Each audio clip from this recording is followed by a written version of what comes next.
Hello everyone, welcome to my channel. I hope everyone is having a wonderful day.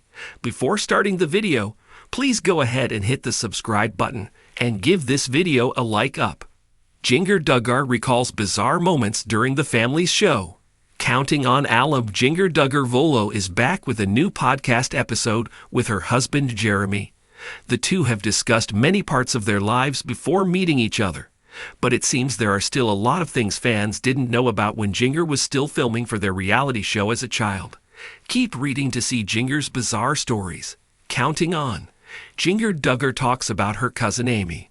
One of the topics that Jinger tackled in her latest podcast episode was a story about living close with her cousin Amy. Most family members don't talk about Amy, especially with how she's been trying to expose Jim Bob and the IBLP's wrongdoings. Amy even considers herself the black sheep of the family. But Jinger revealed that Amy still played a significant role in her childhood. According to the Counting On alum, Amy was studying at a Christian school close to their home, and she would often come over to play at their playground. Jinger said that Amy would often walk to their home during her recess, adding that it was a fun time playing with her. Jinger recalls bizarre moments during the family's show. The latest episode of Jinger's podcast also features a story from when she was still filming on the family's reality show. Jeremy showed Jinger a clip from the very first episode of their reality show where the kids introduced themselves in order. Jinger said it was the best episode ever, but it also made her recall some bizarre practices that were taught by her mom Michelle. According to Jinger Duggar, they cleaned the house like crazy when they learned that the TLC film crew was about to come. The Counting On alum added that Michelle had chores for each of her kids. Furthermore, Jinger revealed that her parents would make a game just so some of the kids would follow their rules. This includes a game where they could win a penny if some of them said a specific word first. Jim Bob also offers to pay his kids for cleaning their van. Counting On. Jinger Duggar shares the Colo also talked about why they were so organized when they made the opening credits for the show. According to the Counting On alum, they have a command called Code O. She explained that it means a code order, where they would fall in line based on their ages. They use the practice everywhere they go. But what makes Jinger's childhood even more memorable was the fact that they had to be in a shuttle bus whenever the family went out.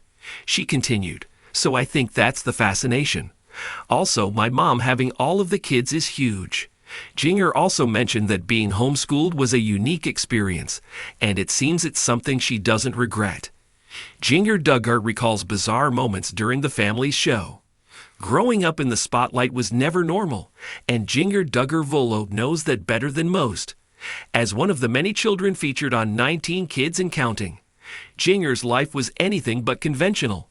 Now, years removed from the reality TV cameras and the pressures of her ultra-conservative upbringing, she's opening up about some of the most bizarre and often cringe-worthy moments that unfolded during the show's run.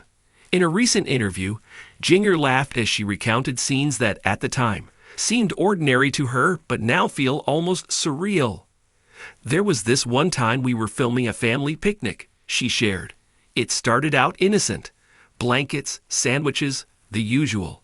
But then we had this impromptu game of family tag where all 19 kids were running in different directions, and my dad fell into a cooler trying to catch one of the little ones.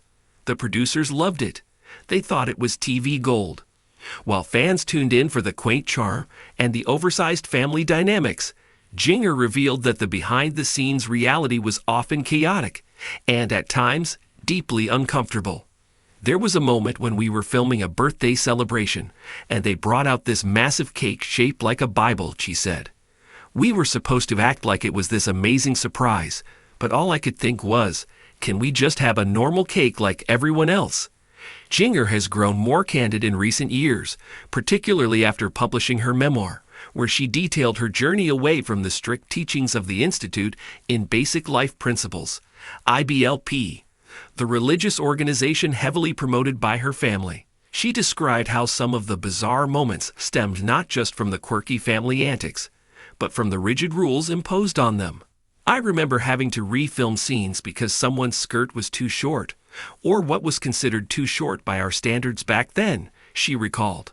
One of my sisters once got scolded because she accidentally showed her knees while getting into a van. The producers didn't care, but my parents insisted it be cut. Even more surreal were the staged courtship conversations, a Duggar staple that fascinated and confused audiences in equal measure. Those scenes were the weirdest, Jinger admitted.